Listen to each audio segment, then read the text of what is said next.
Nossa, gente, que cansaço. Quanta coisa essa quarentena está trazendo para nós.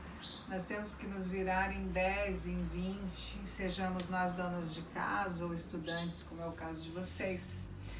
E aí nós ficamos o dia inteiro às voltas com algo para fazer que nunca na história, na nossa história pelo menos, nós tivemos um comparativo com isso. Então nós estamos tendo que, como diria, nós estamos tendo que renascer e fazer coisas que nós não fazíamos antes. Então, por conta disso, de tanta coisa que nós estamos fazendo diferente do que fazíamos antes, por que não transformar isso, eternizar isso na forma de um texto? Sei que vocês no terceiro ano estão mais propensos a escrever textos dissertativos argumentativos, mas agora nós vamos aproveitar o tempo em que nós estamos vivendo e vamos escrever um texto que mistura dois gêneros. Um deles, não sei se vocês lembram o que é gênero textual, mas é aquele texto que segue uma determinada característica. O que, por exemplo, faz com que uma receita de bolo seja uma receita de bolo? Ah, porque lá tem o modo de fazer, os ingredientes, o tempo. O que faz com que uma charge seja uma charge e não uma piada? Ah, porque pega um acontecimento do dia a dia, porque tem poucos personagens. Então, o que nós vamos fazer agora é misturar dois gêneros. Um deles vocês conhecem desde o primeiro ano, que é a crônica. Só relembrando, então, a crônica é aquele texto que o nome já diz, né? O radical dessa palavra já diz, crônica tem a ver com o tempo. Crônica, então, é um texto que é curto, tem poucos personagens, é um texto que usa uma linguagem bastante informal, porque ele é um texto que nasceu para ser veiculado em revistas e jornais. Então, quem é que é o leitor de revistas e jornais? São leitores que não estão acostumados a ler, por exemplo, uma reportagem, um artigo científico. Então, ele lê textos que sejam curtos e que tratam de um assunto do cotidiano e do tempo em que eles vivem. Então, o que é o nosso assunto da nossa crônica? É essa situação pandêmica em que nós estamos vivendo, que nos deixou em casa, que nos deixou sem ir para a escola, que nos deixou tendo que fazer coisas que antes nós não fazíamos. Tenho certeza que muitos de vocês estão tendo que ajudar a fazer comida, a lavar louça, a cuidar dos irmãos, a cuidar dos avós, coisas que não faziam antes. Foi essa situação que fez com que vocês chegassem até aqui. E agora é a hora de transformar isso em um texto. O outro gênero é o relato pessoal.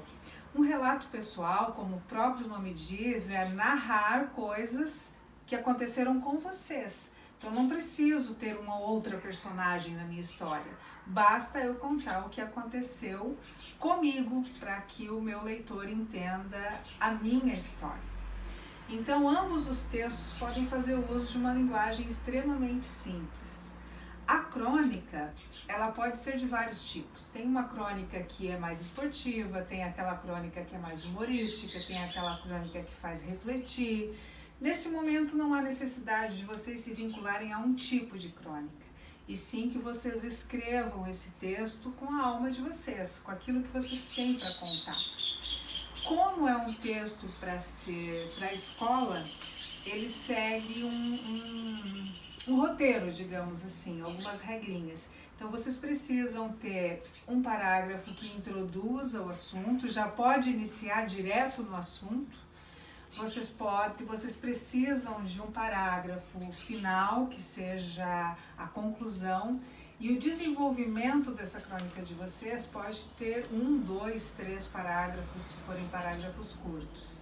O número de linhas, como crônica já é um texto curto e nós vamos nos limitar a 30 linhas, é um texto digitado, né? Então que vocês vão mandar por e-mail, então ele é na fonte 12, não esqueçam do título. Ah, mas eu quero ler crônicas, eu quero saber como é que é uma crônica. Nós temos ótimos cronistas no Brasil. Do nosso tempo, nós temos o Luiz Fernando Veríssimo, por exemplo, que ele já vai mais para uma crônica é lúdica. Nós temos a Marta Medeiros, que é do Rio Grande do Sul, que tem crônicas maravilhosas, mas nós temos cronistas que já não estão mais entre nós, mas que retrataram o seu tempo muito bem.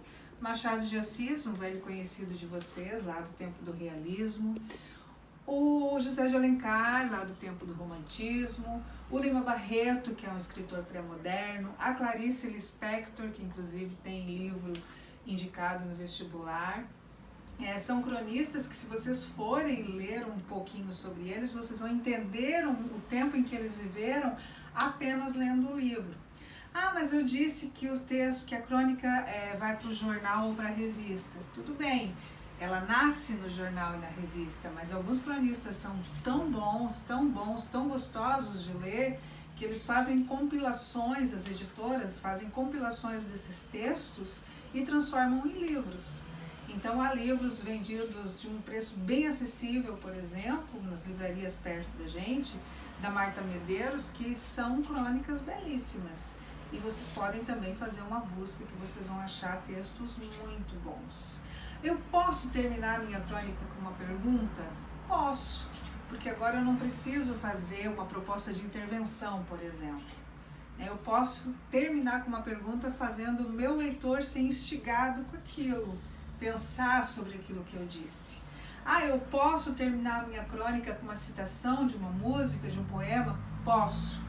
Porque depois do poema, talvez a crônica seja o gênero mais livre de ser escrito, porque o autor é muito livre para escrever, até porque é um texto que circula, né, entre o literário e o jornalístico. Eu não preciso escrever grandes romances para ser um bom cronista, certo?